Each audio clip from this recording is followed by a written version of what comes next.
Okay, we got the meat off the grill, and Dana's cooking in this pan. And this is what the meat looks like. And it is super tender. We haven't cut one yet. If you want to cut one, she can. But and we're going to cover it and let it rest for 5 minutes. This back here is a big piece of steak we had. We're going to find out how good it tastes. But everything up to par in temperature.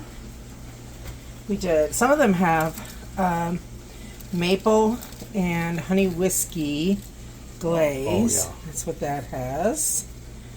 And some of them have the barbecue sauce, which is that one right there. Sauce. Oh, look at that thing cut. I didn't get a good picture of that cutting, but yeah. Wow, it should be good. We're looking forward to trying it.